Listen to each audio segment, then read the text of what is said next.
Welcome to Debutante Renegade. On today's episode, I'm going to do part 1 of a 3-part series on trauma. Everybody's favorite topic. Definitely a hot button topic. I think people are starting to get more in touch and more aware of their traumas and how their traumas inform their present experiences, and how to kind of heal their traumas. So I'm going to share the 3 biggest traumatic events, experiences, people, if you will, in my life in a 3-part series. Today, we're going to start off with part 1, which is about my relationship with my mother and my childhood. And these traumas, these experiences that I'm sharing, it's not so much to say that I've figured out how to heal trauma completely and live my life. I have healed some and I've moved on from some, but I can't say that some of my traumas still don't inform my experience. I can't say that I'm completely healed of them. I think it's just an ongoing journey, and there are some things that happen I don't know if I'll ever fully heal from. So hopefully my sharing my experience helps someone out there understand their own. My childhood had a lot of traumatic events, even though I had very cool and interesting parents in a lot of ways. They were maybe a little bit young and ill-prepared to have children when they did, and they also came from difficult families in their own right. So I think that they just weren't well equipped to begin with. My mother also has a history of mental illness. So, there's a lot of us out there that have mentally ill mothers, and it takes its toll. But I'm going to start with what happened when I was 7 years old in regards to my mother, which I would say is sort of the pinnacle of my childhood trauma. It's I guess, the main event. And then I'm going to go into how that event kind of snowballed into some other things, and how that kind of informed my experience and how I've dealt with it. So, and, trigger warning here, if, this is some heavy duty stuff. So if you don't want to hear about, terrible things that can happen to children, then stop listening now, turn it off. Because, some of this is pretty dark. So when I was 7 years old, my parents had separated. They were going through divorce. And my dad was able to get primary custody of my brother and I by showing that my mother was mentally unstable. And that really upset my mother. It really angered her. She really wanted my brother and I. I think she wanted us because we were her kids, but I think she also wanted us to punish my dad to get at him. She was angry with him. She had left him. And yeah, she had it out for him. She really wanted him to suffer. So when he got primary custody of us, she was livid. And I remember her coming to me and having a conversation with me, telling me that I wasn't safe with my dad. And the reason being, she told me that my father was having sex with me.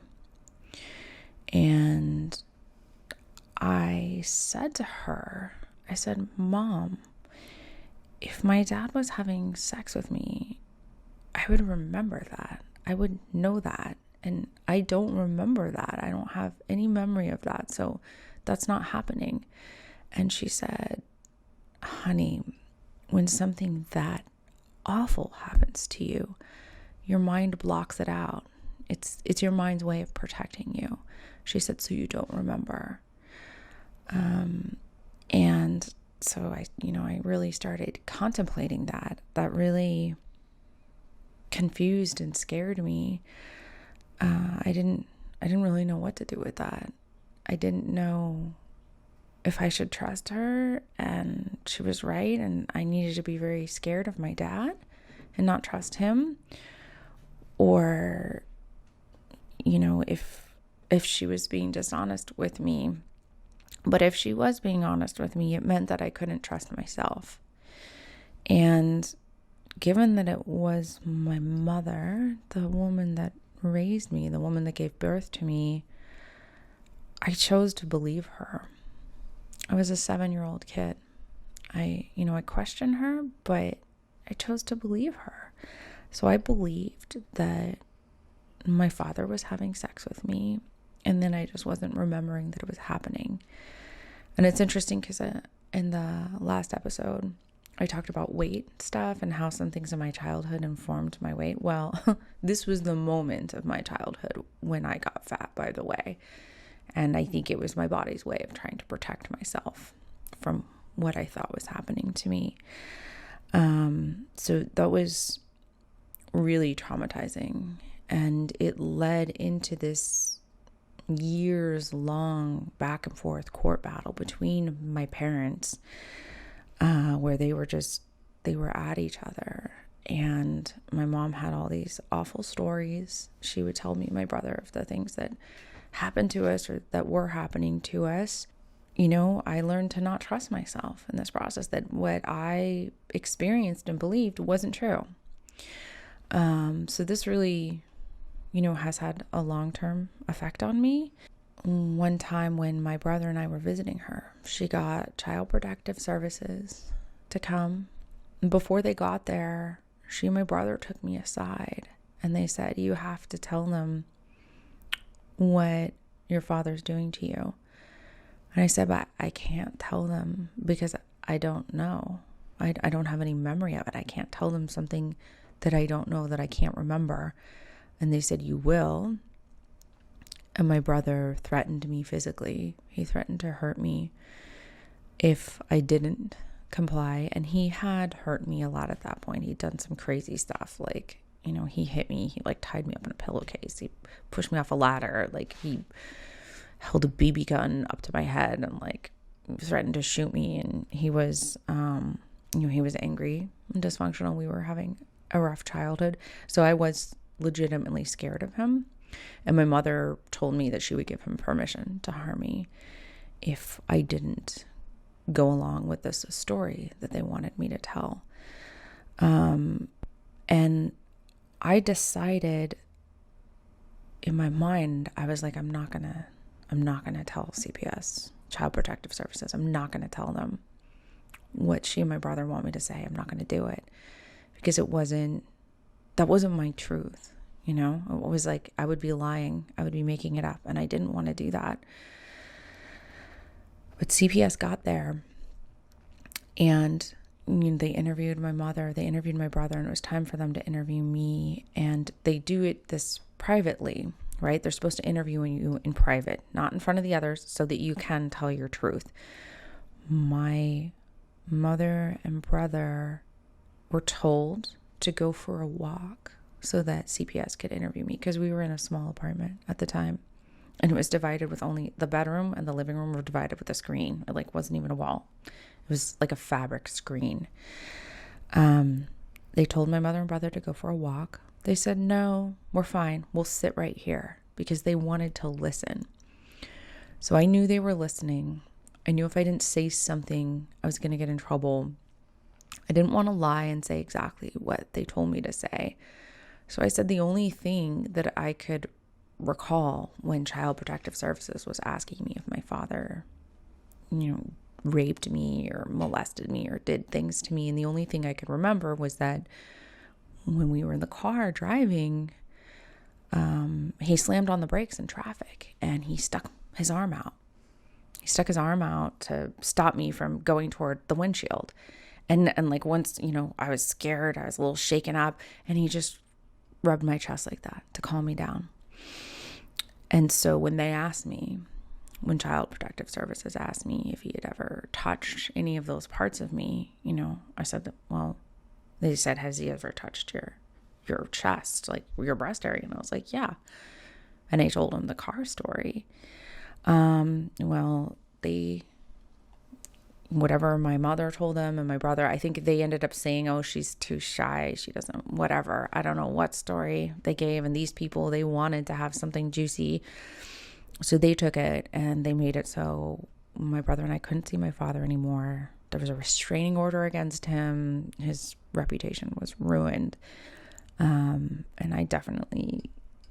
I felt guilt and shame over that. I didn't want that to happen to my dad. I didn't know if he was doing bad things to me or not, but I still loved him and cared about him. He was my dad. So that was pretty awful. And it was, the continuation of the same trauma. And so for some time I was just with my mother and brother, and it was very dysfunctional and very unhappy. And many of the good things of my childhood I wasn't getting to have there with them at that time in that place. The summer with my grandmother and a lot of the really enjoyable things that I like to do, I wasn't able to experience any of those things there. And I found myself getting really depressed. I was 9 years old at this point. So this whole thing had been going on for a couple of years. I was 9 years old at this point. I was almost 10, and I was miserable. And one day I said I was going for a walk, and I walked to the store, to the payphone, and I called my dad and my stepmom. And I remember when I heard my stepmom's voice, I just started crying, and she started crying. And I told her that I missed my dad, that I missed them, and that I wanted to come home. And she said, okay, we'll figure it out. And we made a plan for my stepmom to come out. My dad and stepmom were living in Oklahoma at the time, and I was going to run away. And we were going to get an attorney, and, we were going to try to overturn this stuff that my mom had done. So I did that. My stepmom came out, and I ran away. My brother saw me. He knew what I'd done. He saw my stepmom. They called the police. My mother called the police and put out, like an Amber Alert on me. My stepmom and I were basically like running from the law at that point. After a few days and speaking to an attorney, we ended up turning ourselves in. And given the situation and the weight of it and, what I was telling them my mother had done, that she had forced me to say these things, they didn't think it was right to put me back with my mom. But my father currently had a restraining order against him. And, these accusations had been made against him. So they couldn't let me go with him. So they sent me to a foster home. And I was told that I might never see either of my parents again. And the foster home was really scary. There was a girl that I shared the room with who was a beautiful soul, and she had a really traumatizing story. But she was really kind to me and made me feel a little bit safer. I knew if I had to stay, at least I would have her. But I was scared, and I really hoped that I would be able to see my family again. After maybe a week there, I was picked up and taken to a facility where I was reunited with my mother. And I tried to run away from the facility, but they caught me and they sent me home with her. And I was pretty terrified to go back after having run away. I knew that she and my brother were furious at me, and then I would have to pay pay a price for that. But I was given the name and phone number of a deputy from the sheriff's office if something were to happen. And I told them that if they tried to do anything, if they tried to harm me, I was going to call that deputy. Of course, my brother did threaten me, and I did call the deputy, and the deputy basically chewed my ear off and said that I couldn't call him unless it was a real emergency. The threat wasn't enough. Like, I needed to be physically hurt for him to come. He scolded me a bit. I guess, his time was valuable, and, he didn't have time for what he thought was child's play, even though I was very scared.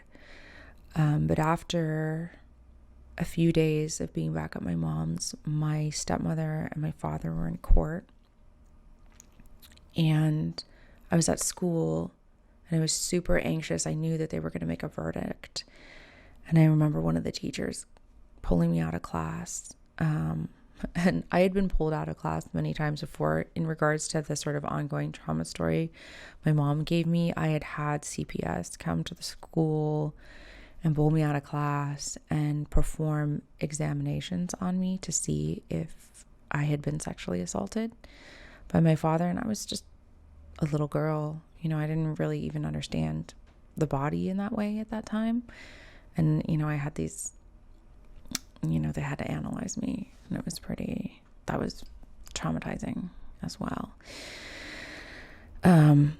Anyway, one of the teachers pulled me out of class, which, always gave me some anxiety, but this time it was good news. My father was getting custody of me, and I went to the court. It's interesting because I don't remember this, but my stepmother told me, she said the judge was cruel to me, that, she turned the verdict around and it made my father an innocent man and made it so I could go live with him because I had to give a testimony. But she scolded me for not telling the truth to Child Protective Services. She scolded me for that. And my stepmother always talks about that with me. She's like, that was so unfair of that judge to do that to you because of the situation that you were in, which is so true. But it's interesting because I literally do not have the memory of this. Like, I don't remember being in the courtroom with the judge and her saying that. I just know my stepmom told me the story. Why would she make it up? But I think that's an interesting thing about trauma, that maybe, some part of me just couldn't process that, or just couldn't keep that in my memory bank as a memory, because it was almost just too unfair to be scolded by this authority figure in this room full of people for lying, when it's not that, I didn't want to lie, and I didn't really lie. It wasn't me that was doing the lying. It was all these other people around me where I was actually like fighting really hard to tell the truth. So it's one of those really unfair things, but strangely enough, I don't even remember that. So very interesting how trauma works. In any case, my dad was found to be innocent, and I went to live with him. I had these court-ordered phone calls with my mom, but I would just call her up and say, this is my once a week court-ordered phone call. I was so angry at her. The sinker went on for a long time, and I actually didn't see her. I was 10 years old. I didn't see her for 2 or 3 years. And my father actually instigated me seeing her again. I think that he felt badly for her. He knew she was mentally ill. So he arranged for me to have a visit with her, and it was okay. It was an okay visit. When I was a teenager, I think when I was 14, I went to go stay with her. It was maybe like the first time for me to stay with her since all this stuff went down. And my dad gave me some money for the week. I think I had maybe $60 or something to get by. And I went to get my wallet, and it had been taken out of my purse. And I opened my wallet, and this is while I'm staying with my mom after not staying with her for years. I opened my wallet, and the money that my dad had given me was gone. And I said to my mom, I said, did you take my money? And she said, you don't need that money. She said, I need that more than you do. And your father owes me. And I got mad at her. I don't remember exactly what I said, but I said, you can't take that. That's mine. You can't steal my money. Like, how dare you? And she smacked me across the face. And at this point, I was 14. My mom, I mentioned this in the last one about weight, is a tiny woman, 5 feet tall, maybe 100 pounds. By this point, I was already 14. I was probably already 5'4", and I was probably 115, 120 pounds. I was bigger than my mom. She whacked me across the face for getting upset with her for stealing the money out of my wallet. And I whacked her right back. Across her face. And I told her never to fucking hit me again. And she never did. But it felt good. It felt good to stand up to her and to have some kind of physical power over her, because she'd held the power over me for so long. But years went on. We continued a relationship. I continued to visit her. We continued to talk on the phone fairly frequently, have a relationship together. It was always some measure of dysfunctional. She just wasn't really capable of having a healthy kind of relationship with anyone, let alone herself. Oh, bless her.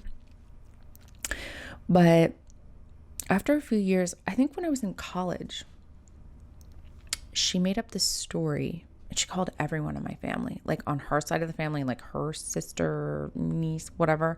But she also called my grandmother on my dad's side of the family. And she told everyone that I had stolen her jewelry, that I had come up there to visit and robbed her and stolen her jewelry. She was really obsessed with like these jewelry thieving stories. She had accused my father in their marriage of stealing her jewelry. I did not steal her jewelry. I had actually not even been up to visit her when she was saying that I came to her house and stole her jewelry. I hadn't been up to visit her in many months. And I certainly did not take any of her jewelry. And I had all these people in the family calling me up saying, Aurora, why would you do that to your poor mom? You give her back her jewelry. That doesn't belong to you. You shouldn't do that. And I was like, what the fuck are you talking about? I didn't take anything. I didn't do anything. I didn't take her jewelry. I wouldn't take her jewelry. I don't want her jewelry. I wasn't even there. I haven't been there in months. I don't know what she's talking about. She's doing that crazy thing that she does. And of course, people believed me after I said that, because my mother has a history of making up really outrageous stories, and poor thing. I mean, again, maybe sometimes some of her stories are true, but most of the time they're not.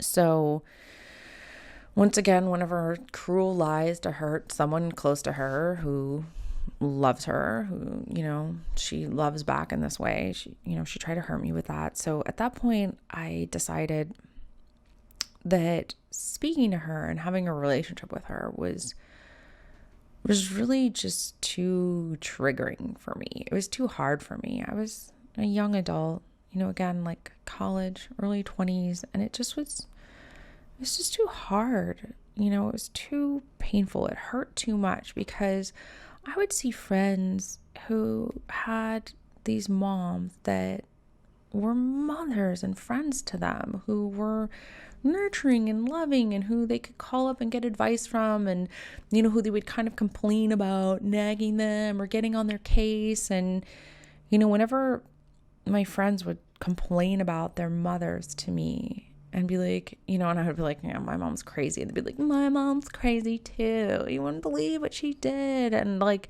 they would tell their stories, and I'm like, I would always think to myself, I wish my mom was that kind of crazy. Like, I wish I had a mom like that. My mom was a different kind of crazy. And being around some of my friends' moms would almost it would tear me up sometimes, because I would just see how they were, and I was like, God, I wanted that so badly. I wanted that feminine, nurturing, wise, maternal figure in my life who cares about me and who has my best interest in mind and who's always, looking out for me. But I didn't have that. I had this woman who was like oddly competitive of me and, who would pull me in and push me away. And, she just wasn't a healthy person. And she herself was very, very broken and had addictions and other things, severe depression and mental illness and a lot of things going on. So at a certain point, it was too hard for me to have a relationship with her. So I stopped talking to her. And she didn't really try to keep it going with me. She sent me like one like nasty card, and I kept the card. I don't know if I still have the card, but I kept the card, and I would pick it up and I would read it from time to time as a reminder not to talk to her, not to have a relationship with her, because it was like some like funny cute card that should be nice, but she wrote something really nasty on the inside. I don't even remember what it was, but it might have been like, where the fuck's my jewelry, bitch? Like, give it back. Just like something, I think it was something like that, where I was like, all right, I can't with this one. So yeah, I didn't talk to her for some years. And that's when, in not talking to her and having that space from her, is when I began to explore forgiveness energy in myself, because I did find myself harboring a tremendous amount of anger toward her. I would get sad seeing other mothers and how they were, but I would also get angry, like, why don't I have that? Like, it's not fair. Like, my situation's not fair. Like, I had this anger, and also just anger at the things she said to me, and the fact that she, said these things that hurt me, that gave me this fat body that I was always struggling with. And then she gave me these trust issues with myself, where I was like conditioned to not trust myself. And she just messed my head up in all kinds of ways. So I was so fucking pissed at her, just so angry. But I realized at a certain point that anger that I had, it wasn't serving me. I think sometimes anger can be purifying. I think sometimes it can serve a person.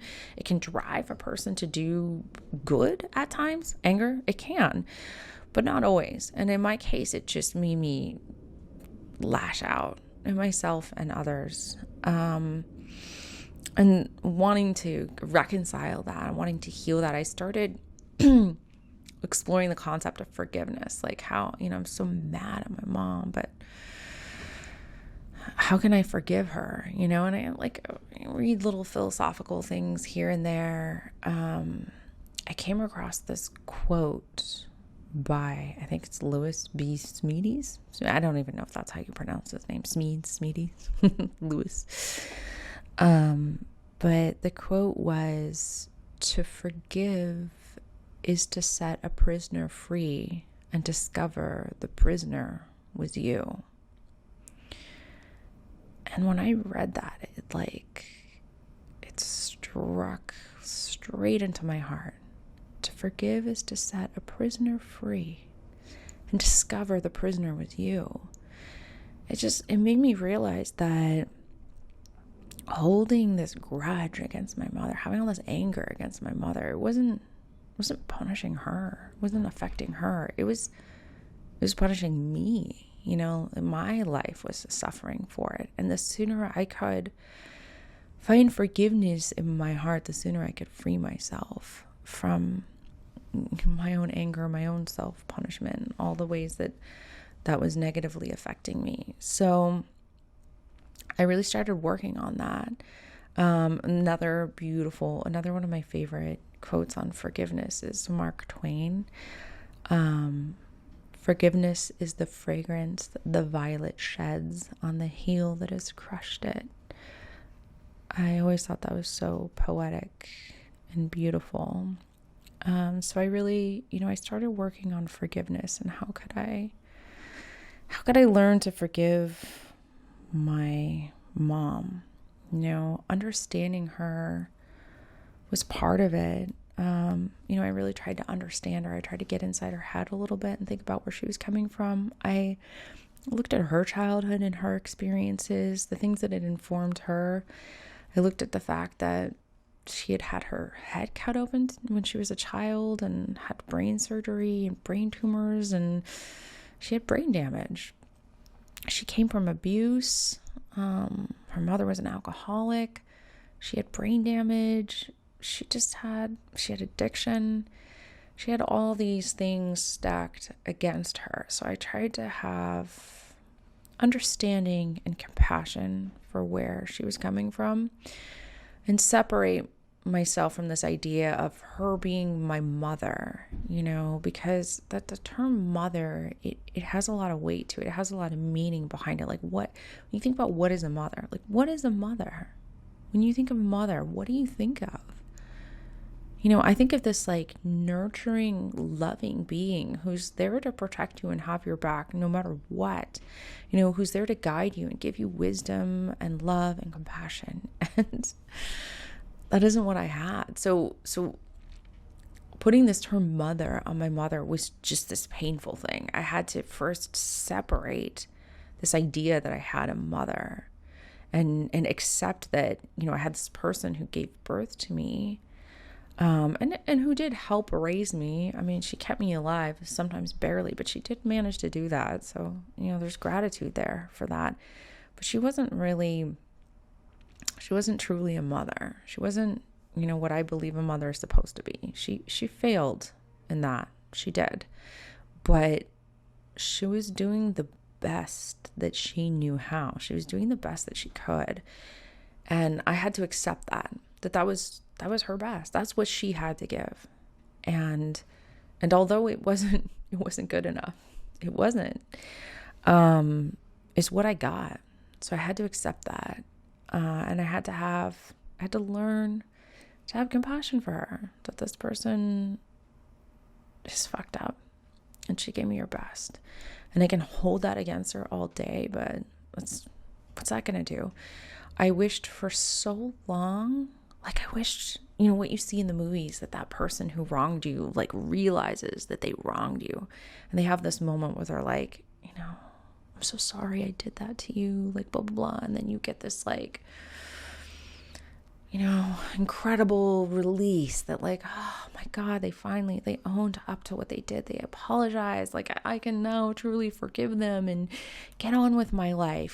For years I waited for that acknowledgement from my mother. I tried to get it from her. I tried to snatch it from her. I tried to confront her and get her to admit what she did wrong and apologize for it. But it didn't work. That didn't work. She was not capable. She wasn't capable of taking responsibility for what she'd done or for apologizing for it. That's just where she was at in her maturity, in her life, her path. She couldn't own it. She couldn't apologize for it. She was in denial about it. She did everything right. No, those things happened to me. She did the right thing. Like, how dare I question her? Her ego needed to hold on to its story. She couldn't give that to me. So I had to let go of that. Ever getting that, let go of this idea of this mother, understand who this person was. She was doing the best she could with what she had. Have compassion and understanding for her. And I found that for me, understanding was really the core of forgiveness, really the seed for which forgiveness can grow out of, having understanding. So once I kind of understood her, understood where she was coming from, understood what she was doing, she thought my father deserved to be punished. He was a bad man. And that even if, she was forcing us to do bad things, it would be in our best interest to be with her. We'd be better off with her. So it didn't matter, the end would justify the means in this way in her mind. So, that's how I understood it. That's how I believe she was thinking. And so for that, there's understanding there could be forgiveness. So I started to find some forgiveness in my heart toward her. I still wasn't trying to reach out to her and connect to her because I did fear that it would be too triggering and draining to be connected to her in my life. I knew that I was evolving in this journey with her energetically, but I wasn't quite ready to test myself by sharing space or conversation with her. However, she ended up having a suicide attempt. She slit her wrists. So after she recovered, I did go up to see her because I was worried about her. And I managed to not get too triggered by her. I definitely evolved. I introduced her to my boyfriend at the time, who I ended up marrying. So I had him with me. I guess I felt like I had a little bit of support there. And she got to meet him. He got to meet her and know, this person who helped inform my experience in life. Just having started that sort of journey of forgiveness and compassion and understanding with her, I didn't find myself getting so triggered by her. I think she did say a few things, but I feel like it was much more gently received. Like it was a more tolerable time. It was a more tolerable visit. And then, unfortunately, I thought that perhaps visiting her would cheer her, help her out. But, within the next year, she tried again. And so she ended up just needing to be, on a lot of medication and full-time care. My brother ended up moving in with her to help look after her. And now, that was years ago. I had my son, who was a baby at that point, and I couldn't have her around my baby and be looking out for her, looking after her. So my brother took that on for a few years, and now, sadly, she's in a home.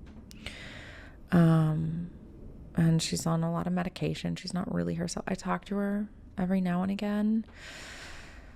Definitely not triggering. I just feel badly for her now. It's like, it's amazing the journey. I guess I started the forgiveness thing maybe 15 years ago. But, letting go of this expectation or this need for her to be a mother to me was huge. And, with that, a part of my journey is like learning how to be my own mother. I definitely have not mastered that one, but it's like, it's in my mind as something I need to do, because when you don't have a person like that we all kind of need, you need to learn to be that for yourself, and I never had a good mother. I never had a good example. So there's a lot of things that I just don't know. In some ways it makes me feel like this broken thing, this broken person who doesn't know some really basic stuff because I didn't have a mother, or a good mother, or a mother for very long. But I know that there's a lot of people like me out there, and there's some people that didn't have one at all, so we all have to kind of learn to be our own mothers, or sometimes people have somebody else in their life who takes on that role. And that's a beautiful thing too. My grandmother definitely became a maternal figure for me in my life. She did help fill a little bit of that void. And she's passed on since, and I do miss her terribly. There are so many times where I do actually really wish she was still alive. I really do. 'Cause I miss that.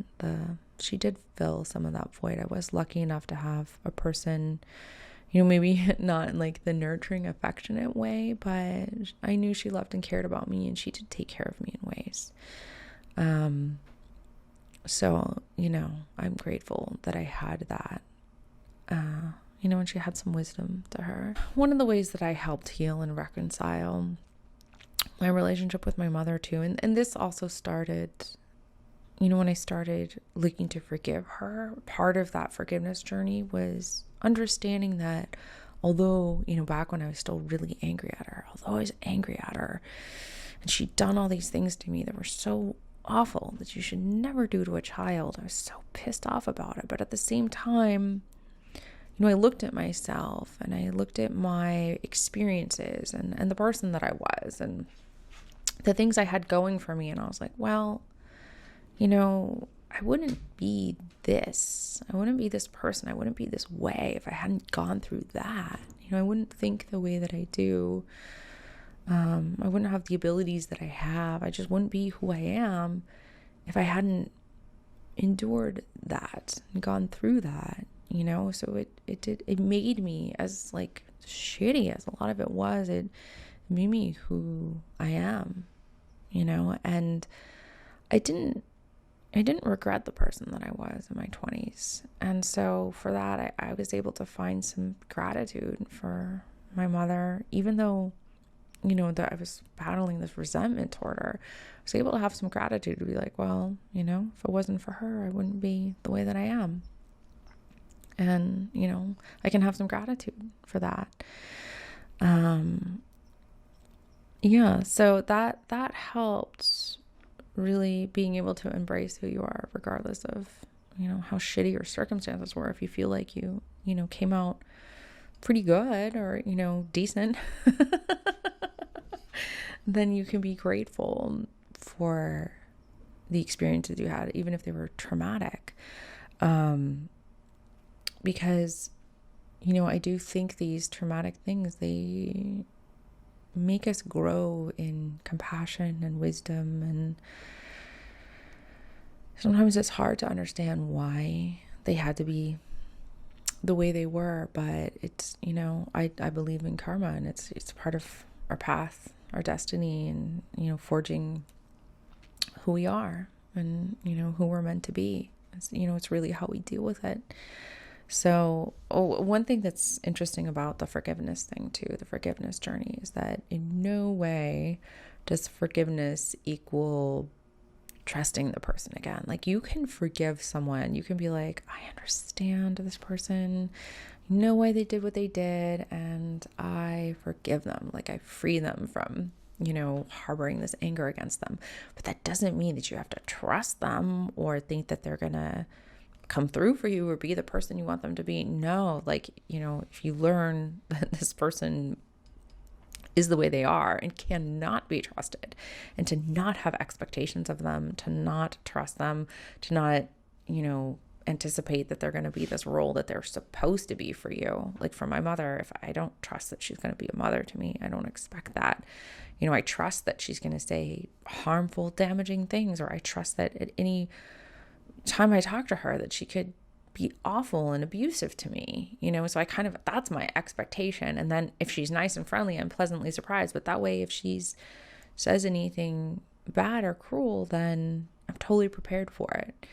And I won't take it personally. I'll just be like, oh, there she goes again, but to her credit, whatever medication they got her on, it's definitely tranquilized her. She's definitely calmer and sweeter. And if you ask her some of her nice childhood stories, she'll tell them. And I'll even put her on with my son sometimes, so she can hear his voice. But, truth be told, I might even have a little bit of guilt because probably don't, part of me feels like I should reach out to her more because I do feel badly for her. But I also, again, in this, maybe it's selfish in this way, but in my own journey, I feel like I really have to kind of insulate myself and protect myself from her. I'm very sensitive, and I do, I worry that if my shields are down, that she could penetrate and hurt me again. So I think I keep a safe distance from her, as a way to protect myself. And, I could feel guilty for that, for not being more in her life, or I could just, accept that it is what it is. And as I continue to evolve and get stronger and better, then I can be more for her, do more for her. That's my journey, my trauma journey in regards to my mom, my childhood, things that happened there and then. If anyone's had anything similar, I mean, you probably don't want to talk about it in the comments, but I would love to hear a little bit about other people's experiences and how you've coped. What are ways that you've found forgiveness? What are ways that you found understanding and compassion for people that have wronged and hurt you? Or, is there anyone in your life that you're struggling to forgive? And is there a way that you can have understanding and compassion for them? Can you start to forgive and free yourself of the prison that is, our anger and spite, and start licking our wounds, right? So that concludes today's episode, and I'll be back next time talking about a relationship trauma from my 20s. So stay tuned for that one. That'll be next time. And I hope everybody has a beautiful, beautiful rest of your day.